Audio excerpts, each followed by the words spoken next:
ఈ రోజు episode review గనక మనం చూసినట్లయితే చాలా మార్పులు వచ్చినాయి. డేస్ దగ్గర పడుతున్న కొద్దీ అందరూ కూడా నామినేషన్స్ లో ఉన్నారు, ఒక్క రోహిణి తప్ప. సో అందరూ కూడా ఎవరి ప్రయత్నం వాళ్ళైతే ఏ రకంగా ఛాన్స్ దొరికితే ఆ రకంగా ఇంతకు ముందు ఉన్న దానికంటే బెటర్ గా ఎవరి పర్ఫార్మెన్స్ వాళ్ళు ఇవ్వాలని అయితే ముందుకు వస్తున్నారు. అదే విధంగా ఫైనల్ గా ఇవాళ 2 టాస్కులు జరిగినాయి. ఈ 2 టాస్కులు జరపడం కోసం అయితే వితిక అండ్ పునర్నవి రావడం జరిగింది. మరి అసలు ఏం జరిగింది అనేది వీడియోలోకి వెళ్ళి చూద్దాం. వెళ్లే ముందు ప్లీజ్ లైక్ చేయండి, లైక్ చేయడం మాత్రం మర్చిపోవద్దు. ఇక ఈ రోజు గనక మెయిన్ గా మార్పులు జరిగినది ఏంటంటే విష్ణుప్రియ అయితే డే బై డే కొంచెం డెవలప్ అవుతుంది. ఈ వీక్ లో మాక్సిమం చేంజెస్ వచ్చిన కంటెస్టెంట్ ఎవరున్నారు పాజిటివ్ గా అని చూసినట్లయితే విష్ణుప్రియకి అయితే పాజిటివ్ గా తను ఏదో ఒక రకంగా ఆడియన్స్ దగ్గర అవ్వడం కోసం అయితే కొంచెం డే బై డే కొద్దిగా అయితే ఇంప్రూవ్ అవుతుంది. ఆడియన్స్ కి ఎక్కువగా మొత్తానికైతే కనెక్ట్ అవ్వడం కోసం ప్రయత్నిస్తుంది. ఇది ఒకటి విష్ణుప్రియకి సంబంధించి. ఇక ప్రేరణ విషయం, నబీల్ విషయం చూస్తే మాత్రం వాళ్ళు ఎక్కడ వేసిన గొంగలి అక్కడే అన్నట్టుగా అయితే వాళ్ళు డేస్ వచ్చే కొద్దీ ఒక కన్ఫ్యూజన్ కు లోన్ అయిపోయి లేనిపోని ఈర్ష్య ద్వేషం అవి లోపల పెట్టుకొని దానివల్ల లేనిపోని చికాకు పడుతున్నారు. ఆ చికాకుని యువతలలో రుద్దుతున్నారు, వాళ్ళు అనవసరంగా డిస్టర్బ్ అవుతున్నారు. ఎక్కువగా కన్ఫ్యూజన్ స్టేట్కి వెళ్ళింది అయితే ప్రేరణ, నబీల్ వీళ్ళు బాగా డౌన్ అయిపోతున్నారు అని అయితే అనిపించింది. మీకు కూడా ఏమనిపించిందో కామెంట్ రూపంలో తెలియజేయండి. ఇక ఫైనల్ గా చూస్తే ఇక ఎంటర్టైనర్స్ గా ఉన్నటువంటి రోహిణి, అవినాష్ అండ్ తేజ వీళ్ళ ముగ్గురు అయితే వాళ్ళదైన శైలిలో ఎంటర్టైన్ చేస్తూ కామెడీ స్కిట్ లో అవో ఇవో అని అయితే ఓన్ గా వాళ్ళు క్రియేట్ చేసుకొని చేస్తున్నారు. కాబట్టి ఓకే, వాళ్ళది యాజ్ ఇట్ ఈజ్ గా వచ్చినప్పటి నుంచి ఎలా ఉందో అలానే వాళ్ళైతే స్కిట్స్ అయితే చేసుకుంటూ అయితే వాళ్ళు ముందుకు వెళ్తున్నారు. ఇక మిగతా ఇక నిఖిల్ అండ్ పృథ్వీ వీళ్ళ విషయానికి వచ్చినట్లయితే నిఖిల్, పృథ్వీ, గౌతమ్ వీళ్ళ ముగ్గురు విషయానికి వచ్చేసరికల్లా నిఖిల్ కి గత ఫ్యామిలీ వీక్ నుంచి అయితే ఏం టాస్క్లు ఆడడానికి అయితే స్కోప్ రాలేదు. ఈ రోజు టాస్క్లు ఆడడానికి అయితే స్కోప్ వచ్చింది. అతను ఖచ్చితంగా అతని టాస్క్లు ఉన్నాయి కాబట్టి ఖచ్చితంగా దూకిండు, రంగంలోకి దిగిండు. టాస్క్ ఉంటే నేను రంగంలో దిగితే అది నాదేరా అన్నట్టుగా అయితే తను టాస్క్ లోకి రావడం జరిగింది. 2 టాస్క్లను కూడా గెలుచుకున్నాడు. ఇక పృథ్వీ విషయం చూస్తే పృథ్వీ కొంత మెచ్యూర్డ్ గా అంటే ఇంతకు ముందు కంటే ఇప్పుడు పృథ్వీలో కూడా ఎంతో కొంత అయితే పాజిటివ్ గా అనిపిస్తుంది. కానీ గేమ్స్ వర్క్ వచ్చేసరికల్లా టాస్కుల్లోకి దిగేసరికల్లా కొంత అతని ఆటోమేటిక్ గా ఏమంటారు దాన్ని, ఆ క్యూరియాసిటీ వలనో ఎట్లనో నేనే గెలవాలి అనే దానితోనో ఏమో కానీ కొన్ని స్మాల్ మిస్టేక్స్ గేమ్ లో చేస్తూ అయితే ముందుకు వెళ్తున్నాడు. కాబట్టి ఆ కారణంతో ఇవాళ పృథ్వీ గెలవాల్సిన వాడు అది పృథ్వీని తప్పుకొని నిఖిల్కి అయితే దక్కింది. కరెక్ట్ గా అలా మిస్టేక్స్ చేసుకోకుండా ముందుకు వెళ్ళినట్టయితే ఆ టాస్కులు కనుక ఆడినట్టయితే ఇవాళ 3వ కంటెండర్ గా పృథ్వీ ఉండేవాడు. కానీ ఏం చేస్తాం, అది కొంచెం కంట్రోల్ చేసుకున్నట్టయితే అయిపోయేది. కానీ పృథ్వీ చేసుకోకపోవడం వల్ల అది నిఖిల్ చేతిలోకి వెళ్ళింది. మరి ఎలా వెళ్ళింది ఏంది అనేది కూడా చూద్దాం. ఇక ఫైనల్ గా చూసినట్లయితే ఇక మామూలుగా ఈ అదే అప్పడాలు, ఎగ్గు రైసు అది ఇది అని అయితే చిన్నపాటి ప్రేరణ వచ్చి అవినాష్ వాళ్ళు ఏదో చేసుకుంటున్నారంట. వాళ్ళు ఏదో చేసుకుంటే నేను తినలేను కాబట్టి నేను breakfast and lunch egg fried rice చేసుకుంటా అని వాళ్ళు చేసుకుంటారు.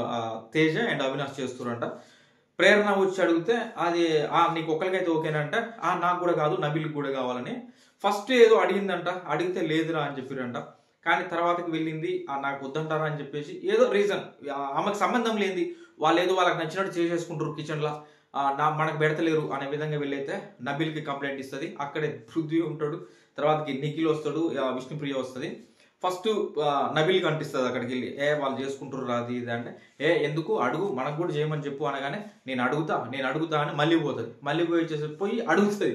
అడగగానే వాళ్ళు క్లియర్ గా చెప్తారు సరేలేవే నీకు ఒకటికంటే అడ్జస్ట్ అవుతుందిలే, తిందాంలే అనేసి అంటారు ఎగ్ ఫ్రైడ్ రైస్.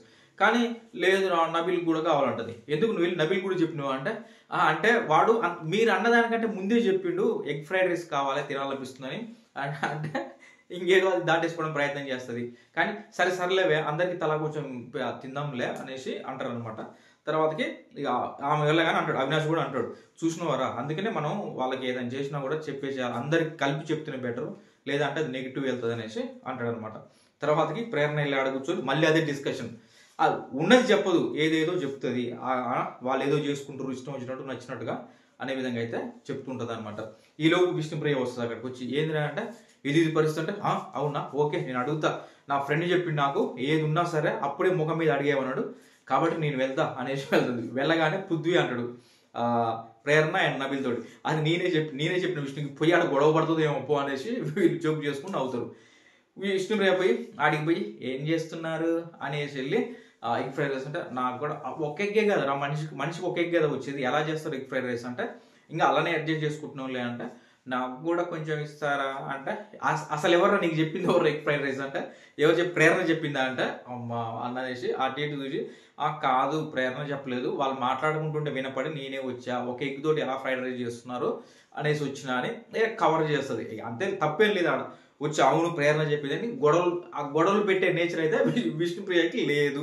కాబట్టి దాన్ని పొడిగించే కంటే తగ్గించి, లేదు వాళ్ళు మాట్లాడుకుంటుంటే వినపడ్డది, ఒక ఎగ్ తోటి ఎలా ఎగ్ ఫ్రైడ్ రైస్ చేస్తున్నారు అని చూద్దామని వచ్చిన అనే విధంగా అయితే వచ్చి తను మాట్లాడి, సర్లే అందరికి తల కొంచెం వేసుకుందాంలే అనేసి వాళ్ళు చెప్తారు. చెప్పగానే మళ్ళీ ఇక్కడికి వస్తుంది. రాగానే ఏందే గొడవ పడి వచ్చినావా ఏం సంగతి అని అంటే, లేదు ఇలా చెప్పా, వాళ్ళకి డౌట్ వచ్చింది ప్రేరణ చెప్పింది కదా నీకంటే, లేదు అనేసి ఇంకా జరిగిన సంగతి చెప్తుంది. ఇట్లా ఇది అయిపోతుంది. ఇది అయిపోయిన తర్వాత మళ్ళీ తేజ వాళ్ళు ఏదో స్కిట్ చేద్దాం, హెయిర్ కొంచెం ఇట్లా ఒకటి ఇట్లా ముందు కానీ అని ఇట్లా అనుకుంటే ఏదో ఒక స్టైలిష్గా చేసాం కామెడీ కోసం వాళ్ళు ఏదో చేస్తారు. వచ్చి మామూలుగా గార్డెన్ ఏరియాలో పృథ్వీ, నిఖిల్, ప్రేరణ అండ్ నబిల్ వీళ్ళు నలుగురు కూర్చుంటారు. పృథ్వీ, నిఖిల్, ప్రేరణ, నబిల్ వీళ్ళు గార్డెన్ ఏరియా సోఫాస్ ఉంటాయి కదా అక్కడ కూర్చొని ఉంటే వాళ్ళ దగ్గర హెయిర్ స్టైల్ తీసుకొచ్చుని చూడు ఎట్లా బాగుంది కదా అంటే వాళ్ళు బాగున్నారు ఏదో ఫన్నీగా అని వాళ్ళు ఫన్నీగా అదంతా చేసి వెళ్ళిన తర్వాత ప్రేరణ అంటే, అబ్బో తేజగాడు మస్తు డేంజర్ రా, వాడు మనకి ఏదైనా చెప్పాలనుకొని మనకి చెప్తాడు, అది కామెడీ వేలో నేను చెప్పినా అని చెప్పేసి ఆడియన్స్కి మాత్రం ఆడియన్స్కి ఏదైతే తెలియజేయాలనుకుంటాడో అదే తెలియజేస్తాడు. కానీ మనతోటేమో నేను కామెడీ చేసిన జస్ట్ అని అంటాడు, అట్లా అనేసి అంటాడు అని చెప్తుంది ప్రేరణ. నిఖిల్ కూడా నిజమే అట్లనే చేస్తారు వాళ్ళు అనేసి నిఖిల్ అంటాడు. నిఖిల్ తర్వాత నబిల్ కూడా, అంటే ఒకరు అంటుకున్న తర్వాత ఇంకొకరు కూడా అంటుకోవాలి అని చెప్పేసి ప్రేరణ అనగానే నిఖిల్ అంటాడు, నిఖిల్ అనగానే నబిల్ కూడా అంటాడు, అవునవును మొన్న టీషర్ట్ విషయంలో కూడా వీళ్ళు ఇంతే చేశారు, నన్ను అటు ఇటు చేసి ఆగమాగం చేసి 24 గంటలు నా మైండ్ మొత్తం బ్లాంక్ అయిపోయింది, అదే ఆలోచించిన నిద్ర కూడా రాలేదు నాకు. తర్వాతకి 1 డే 24 అవర్స్ తర్వాత వచ్చేసి మీకు కామెడీ చేసినావు అంటారు, అదేం కామెడీ ఉంటే అంటేనే చెప్పాలి కదా, నేను ఒక రోజు మొత్తం సఫర్ అయిన దాని గురించి అని నబిల్ అంటాడు. ఇక పృథ్వీ పెద్ద పట్టించుకోడు. పృథ్వీలో మెయిన్ ఏంటంటే పృథ్వీ ఒకరి దగ్గర బ్యాడ్గా బిచ్చింగ్ చేయడం ఇట్లా ఏమీ ఉండదు, ఎవరి గురించి ఏం మాట్లాడు, ఏమున్నా డైరెక్ట్ ఫేస్ టు ఫేస్. టాస్క్లు ఉంటే మాత్రం రంగంలో దిగుతాడు, మిగతా టైము ఇంకా చేయడు అంతే. ఆయన దగ్గర ఇట్లా బ్యాక్ బిచ్చింగ్ చేయడం వాళ్ళ గురించి వీళ్ళకి ఇది చాలా తక్కువ చేయడం. కాకపోతే టాస్క్లో ఫౌల్ గేమ్స్ ఇవి మాత్రం బాగా ఆడతాడు, గట్టిగా ఆడతాడు, దాంట్లో డౌట్ లేదు. ఈ విధంగా అయిపోతుంది. తర్వాతకి అయిపోయిన తర్వాత ఇక ఆఫ్టర్నూన్ వీళ్ళు గెస్ట్లు వస్తారు, పునర్నవి అండ్ వితికా షేర్ వీళ్ళిద్దరు బిగ్ బాస్ హౌస్లోకి వస్తారు. వచ్చిన తర్వాత వీళ్ళని ఇంప్రెస్ చేయడానికి ఏమైనా గేమ్స్ ఆడిపియాలిగా, అదేవిధంగా ట్రూత్ ఆర్ డేర్ అని అయితే గేమ్ ఆడిపిస్తారు. దాంట్లో ఒక్కొక్క రకంగా అయితే మాట్లాడిపిస్తారు. ఫైనల్గా ఈ ట్రూత్ ఆర్ డేరే కాకుండా మా పర్సనల్ క్వశ్చన్స్ కూడా ఉన్నాయి, కొన్ని అడుగుతామని అయితే మొదలెడతారు. ఇక మొదలెట్టేసి వీళ్ళు వచ్చినప్పుడు మిగతా వాళ్ళు గుర్తు చేస్తున్నారు, బిగ్ బాస్ నడుతారు ఏదో పిన్నీస్ కోసం. పునర్నవి వితిక ఇద్దరిది ఒకటే సీజన్ కాబట్టి ఒక పినీస్ కోసం ఇద్దరి మధ్యలో గొడవ అయిందంట. రమ్యకృష్ణ గారు ఆ రోజు వీకెండ్ ఎపిసోడ్ హోస్ట్ చేయడానికి వస్తుంటే వీళ్ళిద్దరి మధ్య ఆ రోజు గొడవ అయిందంట. ఒక్క పినీస్ కోసం గొడవ అయింది ఆ రోజు. మేము అట్లుంటది ఇక్కడ పరిస్థితి, చిన్న వాటికి కూడా గొడవ పడతాం అన్నట్టుగా వాళ్ళు గుర్తు చేసుకుంటే బిగ్ బాస్ పినీస్లు కూడా కొన్ని పంపిస్తాడు. పంపించిన తర్వాత వాటి మీద ఒకసారి రీక్రియేషన్ చేయాలి అసలు ఏం జరిగింది ఆ రోజు అని తేజ ఆడితే వాళ్ళు వితిక పినీస్ అది కొద్దిగా వేస్తారు అనమాట. అది వాళ్ళు చేస్తారు స్కిట్ టైపు ఆ రీక్రియేషన్ అనేది కొంచెం చేస్తారు. దాని తర్వాతకి ట్రూత్ ఆర్ డేర్ ఆడతారు. అయిపోయిన తర్వాత పృథ్వీని వీళ్ళు కొన్ని క్వశ్చన్స్ అడుగుతున్నాం అంతా పర్సనల్ మేమేమనుకుంటున్నామని అడుగుతారు. అదేంటంటే నీకు విష్ణుప్రియ అంటే ఇష్టమా అని పునర్నవి పృథ్వీని అడుగుతుంది. విష్ణుప్రియ అంటే నీకు ఇష్టమా అని అడుగుతాడు.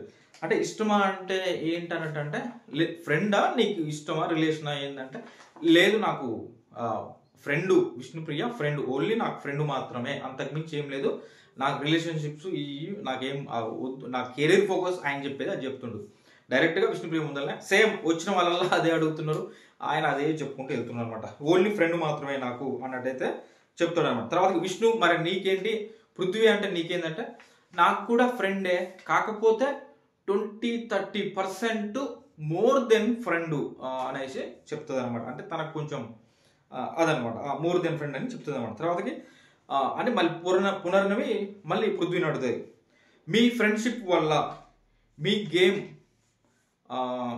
పాడవుతుంది అనుకుంటున్నారా, అంటే మీ స్పాయిల్ అవుతుంది మీ ఫ్రెండ్షిప్ వల్ల అంటే పృథ్వీని అడుగుతాడు, మీ ఇద్దరు ఫ్రెండ్షిప్ వల్ల నీ గేమ్ ఏమైనా స్పాయిల్ అవుతుందని అనుకుంటున్నావా పృథ్వీ అని అడుగుతుంది. అంటే లేదు అట్లనైతే ఏమనుకోను, నాకు విష్ణుప్రియకు ఉన్న ఫ్రెండ్షిప్ వల్ల మా గేమ్ స్పాయిల్ అవుతుందని అయితే నేను అనుకోవడం లేదు, అట్లా ఏమీ కూడా జరగలేదు అనేసి తను చెప్తాడు.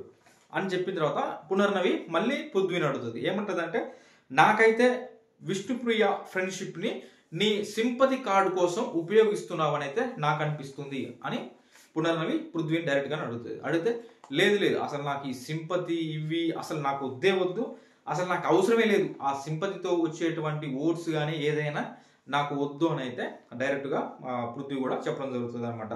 ఈ విధంగా వాళ్ళిద్దరి మధ్య కన్వర్జేషన్ ఇది జరిగిందని ఇది క్లియర్గా చెప్తున్నా. ఇక మిగతాయి నార్మల్గానే అటుగా కామెడీగా అయితే జరుగుతాయి అనమాట. ఫైనల్గా చూస్తే బిగ్ బాస్ అనౌన్స్మెంట్ వస్తుంది, ఒక ఇద్దరిని సెలెక్ట్ చేయండి అమ్మా ఎవరైనా అంటే వీళ్ళిద్దరు వెళ్ళి డిస్కస్ చేసుకొని Nikhil and Prerana, Nikhil and Gautami Nikhil and గౌతమ్ని వీళ్ళిద్దరిని అయితే సెలెక్ట్ చేయడం జరుగుతుంది అనమాట. తర్వాతకి వాళ్ళిద్దరు పోయి మళ్ళీ కాసేపు డిస్కస్ చేసుకొని నిఖిల్ చెప్పేది ఏంటంటే నాకు పృథ్వీ అండ్ తేజ వాళ్ళిద్దరిని తీసుకుంటే బాగుంటుందని అని నిఖిల్ చెప్తాడు. గౌతమ్ ఏం చెప్తాడంటే ఒక అంటే లేడీ కంటెస్టెంట్ కూడా ఉంటే బెటర్ అని నేను అనుకుంటున్నా, ఆమె కూడా బాగా గేమ్స్ ఆడి ఇక్కడ దాకా వచ్చింది కదా, ఒకరైనా వాళ్ళకు కూడా అవకాశం ఇస్తే బాగుంటుంది అన్నట్టుగా గౌతమ్ వచ్చేసి ప్రేరణకి ఇస్తాడు. ఆ రకంగా మొత్తానికి 4 కంటెస్టెంట్స్ వస్తారు. ఈ టైంన మీరు అనుకోవచ్చు ప్రోమోలో అరే ఏం చేసిండ్రా తేజ అంటే, తేజ చేసింది అంత పెద్దగా ఏం లేదు, తేజ మామూలుగా వితిక అడుగుతుంది అనమాట, నువ్వు తేజ నువ్వు మొన్న అదే అఖిల్ పేరు గుర్తురా హారిక వచ్చేసి వాళ్ళు గేమ్స్ ఆడిచిపోయారు కదా, ఫస్ట్ గేమ్ లిమిట్లెస్ బ్రిడ్జ్, ఆ గేమ్ అయిపోయిన తర్వాత నువ్వు వెళ్ళి అవినాష్ తోటి అంటున్నావు అరే ఎవరికైనా ఉండాలరా ఇక్కడ ఫ్రెండ్షిప్ తోడు ఉండాలి, ఉంటేనే బెటరు, ఎవరికి వారు ఏమి గారు అన్నట్టుగా నువ్వు కొంచెం బాధపడుతూ సింపతి గేమ్ ఆడావేమో అని అనిపించింది నాకు, ఎందుకు అలా చేస్తున్నావు అని అంటే అట్లేం లేదమ్మా, ఆ టైంకి యాక్చువల్లీ రోహిణికి అండ్ ఆ రోజు రోహిణి పృథ్వీ అండ్ గౌతమ్ వాళ్ళకి ఎవరో ఒకరు చెప్తూ ఉన్నారు,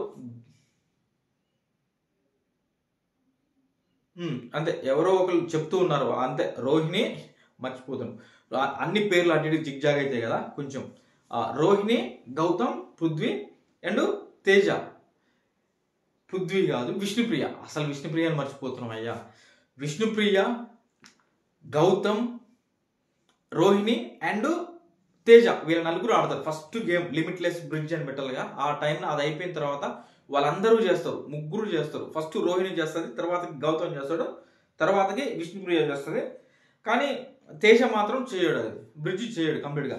నేను తర్వాతకి వెళ్ళి ఎందుకు బాధపడ్డానంటే వాళ్ళు ముగ్గురు చేశారు, వాళ్ళ ముగ్గురికి వీళ్ళు కొంత సపోర్ట్ చేశారు, అది లిమిట్లెస్ రా, ఆ వర్డ్స్ లిమిట్లెస్, మధ్యలో స్టార్ రావాలని అయితే వాళ్ళు గుర్తు చేసి చెప్పారు, నాకు ఎవరు చెప్పలేదు, నాకు తొయ్యలేదు అసలు ఇట్లా పెట్టాలని అని, దాని కారణంగా నాకు లేట్ అయిపోయింది, నాకు కూడా ముందుగా తెలిసినట్టయితే నేను కూడా చేసేవాడిని అన్నట్టుగా ఆ బాధ వల్ల నాకు కూడా ఎవరైనా చెప్తే బాగుండు అన్నట్టుగా అయితే నాకు బాధ అనిపించిందని, ఆ పరంగా నేను కొంచెం బాధపడుతున్నా, అది సింపతి అనుకుండొచ్చు మీరు అనేసి అంటాడు అనమాట. అనేసి ఇక్కడ అంటాడు చూశారా వితిక్ గారు, మీరు ఇక్కడే ఉన్నారుగా చూస్తున్నారుగా, ఇప్పుడు గౌతమ్ ఉండు ఇక్కడ అవకాశాలు ఇవ్వాల్సింది ఉన్నాం, ముగ్గురులో ఇద్దరికి అవకాశం ఇవ్వాలి ఖచ్చితంగా, ఒకరికి ఇవ్వాల్సి ఉండదు ఖచ్చితంగా, వాళ్ళు వెళ్ళిర్రు ప్రేరణ అండ్ పృథ్వీకి అవకాశం ఇన్నారు, ఇక మిగిలిన ఒక కంటెస్టెంట్ని నేనే తేజ అని, వాళ్ళు అలా చేసినప్పుడు ఖచ్చితంగా ఎవరికి ఇచ్చినా ఒకరికి ఇచ్చిన తర్వాత ఇంకొకరికి ఇవ్వకపోతే ఖచ్చితంగా బాధ అనిపిస్తుంది కదా, నేను కూడా రెడీ అయినా గేమ్ ఆడదాం, నాకు కూడా అవకాశం వస్తుందని రెడీగా అయ్యి కూర్చున్నా, గేమ్ ఆడదాం ఏమైనా కానీ గెలుస్తాం ఓడతాం తర్వాత సంగతి, నా ఎఫర్ట్స్ అయితే నేను ఖచ్చితంగా ఇవ్వాలి అన్నట్టుగా అయితే కూర్చున్నా కదా, కానీ ఇక్కడికి వచ్చేసరికల్లా నాకు ఆ అవకాశం రాలేదు. ఇలాంటి అవకాశం అయినప్పుడు నాకు బాధ అనిపిస్తుంది. అప్పుడు కొంచెం వెళ్ళి ఒకవేళ ఏడుపు వచ్చినా బాధ అనిపించినా కొంచెం అట్లా బాధగా ఉన్నప్పుడు ఆడియన్స్ చూసి ఒకవేళ సింపతి గేమ్ ఆడుతుండా వీడు అనుకోవచ్చు. కానీ మీరు లైవ్ గేడ చూస్తున్నారు ఇక్కడ సిచ్యువేషను, ఇది పరిస్థితి. అందరికి అవకాశం వచ్చింది, నాకు రాలేదు కదా అనే బాధతోటి కొంచెం బాధపడుతూ ఏదైనా కెమెరాల దగ్గరనో అటు ఇటుగా మాట్లాడుతుండొచ్చు. అంత మాత్రానికి సింపతి అనలేము కదండి. ఇక్కడ రియాలిటీయే కదా, మేము రియల్గానే ఉంటున్నాం అన్నట్టుగా అయితే తను చెప్పుకుంటాడు అనమాట. అది ఆ ప్రోమోకి సంబంధించి ఆ రకంగా జరిగింది అనమాట. ఫైనల్గా బిగ్ బాస్ ఇక సిద్ధంగా ఉండండి నలుగురు అని చెప్తారు. వీళ్ళు నలుగురు రెడీ అవుతారు. ఇక వెళ్ళిన తర్వాత చూశారు కదా, ఆయిల్ ఆయిల్ ఆయిల్ అన్నాం. అది ఆయిల్ కాదు, సోప్ వాటర్. మొత్తానికి అయితే వాటర్ టబ్ ఉంటుంది. ఆ వాటర్ టబ్లో కొత్త ఏదో జిగురు ఏదో ఉండొచ్చు, సోప్ వాటర్ మ్యాక్సిమం. దాంట్లో వాళ్ళు కాళ్ళు పెట్టి స్లోప్ ఉంటుంది, ఆ స్లోప్కి ఎక్కాలి. పైకి తాడు పట్టుకొని ఖచ్చితంగా పైకి ఎక్కి అక్కడ డిస్కులు ఉన్నాయి, ఆ డిస్కులు తీసుకొని వచ్చేసి మళ్ళీ బయట 4 అయితే ఎవరికి సంబంధించిన వాళ్ళ బాస్కెట్లు ఉంటాయి, నెట్ బాస్కెట్ ఉంటుంది కదా, వచ్చేసి ఎవరి పేరు ఉన్న దాంట్లో వాళ్ళు డిస్కులు వేసుకోవాలి. ఆ రకంగా గేమ్ స్టార్ట్ అవుతుంది. గేమ్ స్టార్ట్ అయినప్పుడు అందరూ వస్తుంటారు, బాగానే తీసుకుంటారు, వెళ్తుంటారు, వేస్తారు. అయితే ఫైనల్ ఈ గేమ్ అయిపోయే లోపల బజర్ స్టార్ట్ అయ్యి బజర్ అయిన లోపల పృథ్వీ నెట్ బాస్కెట్లో కనుక చూసినట్లయితే 10 డిస్కులు 10 డిస్కులు ఉంటాయి. తర్వాతకి నిఖిల్ దాంట్లో 9 డిస్కులు ఉంటాయి. తర్వాతకి ప్రేరణ అండ్ గౌతమ్ వాళ్ళిద్దరి దాంట్లో 5 డిస్కులు అయితే ఉంటాయి అనమాట. 5 ఆర్ 6 డిస్కులు ఉంటాయి దాంట్లో. అయితే ఇక్కడ పృథ్వీకి 10 డిస్కులు ఉన్నాయి. యాక్చువల్గా విన్నర్ అయింది పృథ్వీనే. కానీ ఇక్కడ ఏం జరిగిందంటే పృథ్వీ ఆ గేమ్ ఆడాలి తొందరలో కొన్నిసార్లు ఒకసారి అది టబ్ ఉంటుంది కదా, వాటర్ ఉన్న టబ్ ఉందిగా, దాంట్లో కాలు పెట్టి, అది కొంచెం సోప్ వాటర్ జారుతుంది కాలు, దాంట్లో కాలు పెట్టి పైకి ఆ స్లోప్ని ఎక్కాలి. అదేది ఆ రోప్ని పట్టుకొని పైకి ఎక్కాలి. కానీ ఆ గేమ్ మూమెంట్లో పృథ్వీ ఒకసారి దాంట్లో కాలు పెట్టుకుంటానే వెళ్తాడు. ప్లస్ అదేవిధంగా రోప్ని కింది నుంచి పట్టుకొని ఎక్కాలని ఉంటుంది. కానీ ఇది కరెక్ట్గా అనలేము. అక్కడికి వచ్చి వాటర్ టబ్లో పెట్టిన తర్వాత పైకి వచ్చి కొంచెం డైరెక్ట్గా జంప్ చేస్తే ఇంకొంచెం ముందుకెళ్తాం, కానీ అక్కడి నుంచి పట్టుకొని వెళ్తానే పృథ్వీ అలా ముందుకెళ్ళాడు. కింది నుంచి పట్టుకోవాల్సిన అవసరం లేదు, కొద్దిగా పైనుంచి పట్టుకుంటాను, తను పైనుంచి పట్టుకొని వెళ్తాడు అనమాట. ఫైనల్గా వీళ్ళు చెప్పింది ఏంటంటే, నువ్వు పృథ్వీ ఒకసారి టబ్లో నువ్వు కాలు పెట్టకుండా డైరెక్ట్గా ఎక్కి ఒక డిస్క్ తీసుకున్నావు కాబట్టి ఒక డిస్క్ తీసేస్తున్నావు అని అయితే తీసేయడం జరిగింది. తీసేసిన తర్వాత వాళ్ళ స్కోర్ చూసినట్లయితే నిఖిల్కి 9 డిస్కులు ఉంటాయి, పృథ్వీ దగ్గర 9 డిస్కులు ఉంటాయి. మరి ఇద్దరు ఈక్వల్ ఉన్నారు కాబట్టి వీళ్ళు చెప్పింది ఏంటంటే, పృథ్వీ నువ్వు కొంచెం రూల్స్ని బ్రేక్ చేసి ఆడావు కాబట్టి నీకంటే నిఖిలే బెటర్ అనుకొని ఇద్దరికి ఈక్వల్ డిస్కులు వచ్చినా సరే నీకంటే నిఖిల్ రూల్స్ ఫాలో చేస్తూ ఆడిండు కాబట్టి మేము నిఖిల్కి ఫస్ట్ ప్లేస్ ఇస్తున్నాం, సెకండ్ ప్లేస్ పృథ్వీకి ఇస్తున్నాం, థర్డ్ ఫోర్త్ చూసేసరికల్లా థర్డ్ ప్రేరణకి ఇస్తున్నాం, ఫోర్త్ ప్లేస్ వచ్చేసి గౌతమ్కి ఇస్తున్నాం. అయితే వాళ్ళు క్లియర్గా బిగ్ బాస్కి చెప్తారు అనమాట. ఫస్ట్ రౌండ్ అయిపోతుంది.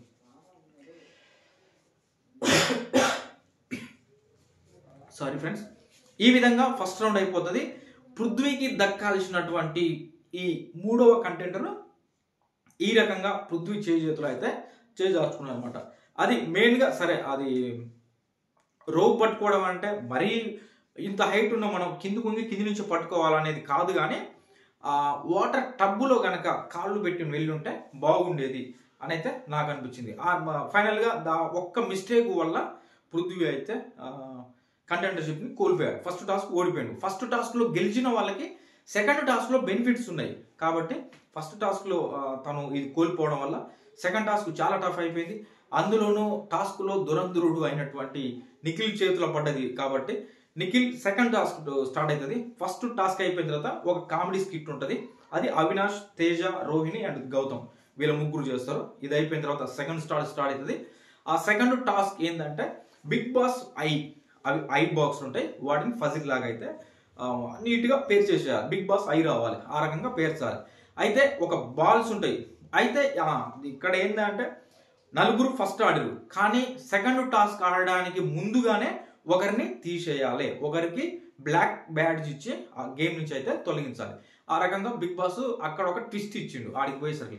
అదే మనకి సోషల్ మీడియా, అరే ఎందుకో ప్రేరణ ఆడలేదంట సెకండ్ టాస్క్. అంటే ప్రేరణ ఆడకపోవడానికి కారణం ఏమో ఏదైనా స్లోపు కదా, ఆడినప్పుడు ఆమెకి ఏమైనా ఇంజూర్ అయిందేమో, దాని కారణంగా గేమ్ ఆడలేదేమో అని అయితే అందరం అనుకున్నాం. కానీ ఫైనల్గా చూస్తే ఏంటంటే బిగ్ బాస్ ముందే ముగ్గురు మాత్రమే సెకండ్ టాస్క్కి ఎలో ఉంటుంది. అది అంతా అయిపోయిన తర్వాత టాస్క్ దగ్గరికి వచ్చిన తర్వాత అప్పుడు చెప్పిండు ఒకరిని తీసేయండి, వితిక అండ్ పునర్నవి అని వాళ్ళకి చెప్పడం. వాళ్ళు వెళ్ళి కాసేపు డిస్కస్ చేసి ఎట్లా ఏం చేద్దాం అని చూసేసి మళ్ళీ రూల్స్నే మళ్ళీ తీసుకొచ్చారు వాళ్ళు. రూల్స్ పరంగా చూసినట్టయితే ప్రేరణ అనవసరంగా మనం చెప్తున్నా కూడా, సంచాలకులు చెప్తున్నా కూడా వినకుండా నెట్ బాస్కెట్ బ్యాక్ సైడ్ వెళ్ళి యువతల నుంచి పృథ్వీ వేసేటువంటి డిస్కుల్ని క్యాచ్ పట్టింది. అది సంచాలకులు చెప్పిన తర్వాత కూడా అదే చేసింది. యాక్చువల్లీ ఒకవేళ పృథ్వీ డిస్క్ వేసిండు, అది కింద పడితే కింద పడ్డ డిస్కుని తీసుకోవాలి, కానీ ప్రేరణ డైరెక్ట్ పృథ్వీ వేస్తుంటే అక్కడే క్యాచ్ పట్టుకుంది. సో సంచాలకుల యొక్క రూల్ని మిస్లీడ్ చేసింది, అంటే పాటించలేదు కాబట్టి అనేసి మేము ప్రేరణకి బ్లాక్ బ్యాడ్జ్ ఇస్తున్నాడైతే చెప్తారు. అప్పుడు కొంచెం ప్రేరణ బాధపడడం ఇదంతా ఎవరికైనా బాధ అనిపిస్తుంది కదా, ఆ రకంగా అది జరిగింది. తర్వాతకి ఇక టాస్క్ కంటిన్యూ అవుతుంది వీళ్ళ ముగ్గురులో. ఏంది మరి నిఖిల్కి బెనిఫిట్ ఏంటి, నిఖిల్కి ఏం బెనిఫిట్ ఇచ్చిండు?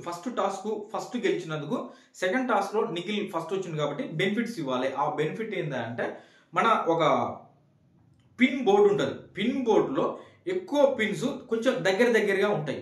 బాల్ వేస్తే బాల్ వాటిని తప్పుకొని రావడానికి కొంచెం టైం తీసుకుంటుంది. ఆ రకంగా అయితే నిఖిల్ బోర్డు ఉంటుంది. ఇది బ్లూ బోర్డు. సెకండ్ వచ్చినటువంటి పృథ్వీకి కొంచెం అంతగా దగ్గర కంటే ఇంకొంచెం దూరం ఉంటుంది. అంటే బాల్ అల్ల నుంచి పడి రావడానికి నిఖిల్ది కొద్దిగా ఎక్కువసేపు ఆపుతుంది, పృథ్వీ దాంట్లో అంతసేపు ఆపదు. అది దాని తర్వాత థర్డ్ ప్లేస్లో ఉన్నటువంటి గౌతమ్కి అది ఇంకొక బోర్డు, అది పర్పుల్ బోర్డు. నిఖిల్కి బ్లూ పిన్ బోర్డు ఉంటుంది, పృథ్వీకి ఎల్లో పిన్ బోర్డు ఉంటుంది, గౌతమ్కి వచ్చేసరికల్లా పర్పుల్ పిన్ బోర్డు. 3 ఉంటాయి. గౌతమ్ కాడికి వెళ్ళేసరికల్లా ఇంకొంచెం లూజ్ ఉంటుంది, అది పిన్స్ అనేది కొంచెం లూజ్. బాల్ అనేది ఆపదు, గబగబ బాల్ కిందికి వస్తుంది. ఇక్కడ ఏంది ఈ బాల్ కథ ఏంది, ఈ ఫజిల్ ఏంది, బిగ్ బాస్ అయ్యేంది అనిపించవచ్చు. ఏంటి సిచ్యువేషన్ ఆడ అంటే బాల్ని ఫస్ట్ ఈ పిన్ బోర్డు ఉందిగా, ఆ పిన్ బోర్డులో బాల్ని వేయాలి. బాల్ పైనుంచి కిందికి వచ్చే లోపల ఇక్కడ వచ్చి బిగ్ బాస్ ఐని రెడీ చేయాలన్నమాట. మనకు బాక్స్ ఉంటాయి కొన్ని, ఆ బాక్స్ని బిగ్ బాస్ ఐ ప్రకారం అయితే మనం పేర్చాల్సి ఉంటుంది అనమాట. ఆ రకంగా బాల్ వేయాలి, రావాలి, వచ్చి ఈ ఐని పేర్చడం చేయాలి. ఆ రకంగా చేస్తున్నప్పుడు నిఖిల్ పైకి వేస్తాడు. పైకి వేసినప్పుడు ఆ బాల్ కిందికి రావడానికి కొంచెం టైం తీసుకుంటుంది. ఆ దగ్గర పిన్స్ ఉన్నాయి కాబట్టి వాటిని తప్పుకొని కిందికి వచ్చే లోపల వెళ్ళి నిఖిల్ ఆల్మోస్ట్ ఒక రౌండ్కి వచ్చేసరికి సగం పెట్టేసిండు. ఇంకొకసారి వేసి మళ్ళీ వచ్చే లోపల మిగతా సగం అయిపోయింది. నిఖిల్ అయిపోయింది, చాలా ఫాస్ట్గా అయిపోయింది. అంతే మరి అది ఆపుతుంది, ప్రశాంతంగా వచ్చేసి వేసుకుండు. ఇటు పృథ్వీ మిస్టేక్, ఈడ కూడా కొంచెం మిస్టేక్. అంటే ఇక పృథ్వీ ఏమన్నా అనుకుంటే ఇంకా అయిపోయింది, ఆల్మోస్ట్ అవి చాలా దగ్గర ఉన్నాయి, ఆల్మోస్ట్ నిఖిల్ అవుతుంది, ఇక మన సెకండ్ వస్తుంది, థర్డ్ వస్తుంది అనుకోండి, ఇంకా వేరే ఆప్షన్ కూడా లేదు. కాబట్టి ఈడ పృథ్వీ ఏం చేశాడంటే బాల్ వేసేటప్పుడు కొంచెం స్లోగా పైకి వేసి ఉంటే అది ఆ స్లో ఫోర్స్ తోటి కొంచెం టైం తీసుకునేది. కానీ పృథ్వీ అసహనానికి గురైపోయి బాల్ వేయడమే ఇట్లా ఇసురు కొడుతుంది, పైకి బాల్ వేయడమే ఇలా ఇసురు కొడుతుంది. ఒకసారి అసలు ఆ బోర్డు దాటిపోయి అవతల గ్లాసుకు కూడా కొట్టుకుంది బాల్. అంత స్పీడ్ వేసాడు, అంత అగ్రెషన్ ఈడు కూడా వచ్చేసరికి. ఇది అసలే ఫోకస్ గేమ్, ఫోకస్ పెట్టి ఆడాలి. నీ అగ్రెషన్ మొత్తం తీసుకొచ్చి బాల్ అడ్డు కొడితే 2-3 సార్లు చూసి బాల్ పోయి అవతల పడ్డది కొట్టుకొని, అది అగ్రెషన్. ఇది తగ్గించుకోవాలి ఫోకస్ గేమ్ అప్పుడు కూడా. అవతల నిఖిల్ గెలిచినా సరే ఏమో లాస్ట్ మూమెంట్లో నువ్వు జాగ్రత్తగా ఆడితే నీకేమైనా బెనిఫిట్స్ ఇస్తారేమో, ఫైనల్గా నువ్వు కూడా పెడితే ఉండొచ్చు, ఏదైనా జరగవచ్చు. కానీ అగ్రెషన్కి లోనై అటు ఇటు ఫాస్ట్గా వేయడం అది చేసేసరికి అది కొంత లేట్ అయిపోయింది. సెకండ్లో ఉన్న అతనికి కొంత లేట్ అయిపోయింది. అవతల ఉన్న గౌతమ్ నిదానంగా వేసుకుంటూ ఆయన వచ్చేసి ఆయన కూడా పెట్టేసిండు. ఫస్ట్ నిఖిల్ అయిపోగానే గంట కొట్టేసిండు, నిఖిల్ క్లియర్ అయిపోయింది. నిఖిల్ది క్లియర్ అయిపోయిన తర్వాత ఇంకాస్త అగ్రెషన్ వచ్చిందంటే నిఖిల్ మీద కోపం అని కాదు, ఇంకేముంది ఆడడానికి పోనీ అనేసి అంత అలా అనమాట. ఈ రకంగా వేసింది కాబట్టి చాలా మంది ఏమన్నారంటే ఒకసారి బాల్ కొట్టినప్పుడు పోయి అవతల పడ్డది కదా, అప్పుడు ఇది సోషల్ మీడియాలో ఏమొచ్చిందంటే పృథ్వీ మధ్యలోనే గివ్ అప్ ఇచ్చేశాడు, పృథ్వీ గేమ్ మొత్తం కూడా మధ్యలోనే గివ్ అప్ ఇచ్చిండు అని రావడానికి ఇదే కారణం. అక్కడ ఎప్పుడైతే గివ్ అప్ అది కొట్టగానే బాల్ అవతల పడ్డది, కొంచెంసేపు సైలెంట్గా నిలబడ్డాడు, ఏం చేద్దాంలే అన్నట్టు నిలబడి ఆ గ్యాప్లో ఎవరో వెంటనే మెసేజ్ పెట్టేసి టక్ పృథ్వీ గివ్ అప్ ఇచ్చేసిండు మధ్యలోనే, గేమ్ మధ్యలోనే మెసేజ్ పెట్టు. అది చక్కర్లు కొట్టేసింది బయట, పృథ్వీ గివ్ అప్ ఇచ్చినట్టు మధ్యలో గివ్ అప్ ఇచ్చినట్ట. పృథ్వీ మళ్ళీ కాసేపు ఉండి మళ్ళీ పట్టుకొని మళ్ళీ స్టార్ట్ చేస్తాడు. మళ్ళీ స్టార్ట్ చేసి అది చేసి ఈ లోపు గౌతమ్ అవుతుంది. గౌతమ్ కూడా గంట కొడతాడు. ఇంకా ఫైనల్గా పృథ్వీ కూడా కంప్లీట్ చేస్తాడు. కంప్లీట్ చేసి పృథ్వీ కూడా ఇక గంట కొడతాడు. కొట్టేది కూడా చూపించలేదు కానీ కంప్లీట్ చేసి వెళ్ళిపోయి నిఖిల్ వస్తే నిఖిల్ కూడా ఇట్లా షేక్ హ్యాండ్ ఇచ్చి వెళ్ళిపోతాడు. అట్లా ఆ రకంగా టాస్కులు కంప్లీట్ అయిపోయినాయి. పృథ్వీకి రావాల్సినటువంటి కంటెండరు అతని అగ్రెషన్ వల్లనే, అతను ఫోకస్గా లేకపోవడం వల్లనే కోల్పోయిందని చెప్పుకో. ఆ రూల్స్ పాటించినట్టయితే ఇవాళ పృథ్వీనే 3వ కంటెండర్ అయ్యేవాడు. ఫైనల్గా చూసేసరికల్లా 3వ కంటెండర్ నిఖిల్ని వరించింది. నిఖిల్ అయిపోయాడు. ఇది ఈ రోజు ఎపిసోడ్కి సంబంధించి అయితే రివ్యూ. నా రివ్యూ కనుక మీకు నచ్చినట్లయితే ప్లీజ్ లైక్ చేయండి, కామెంట్ చేయండి, సబ్స్క్రైబ్ చేసుకోండి. మరికొన్ని అప్డేట్స్తో మరో వీడియోతో మీ ముందుకు వస్తా. Thank you friends.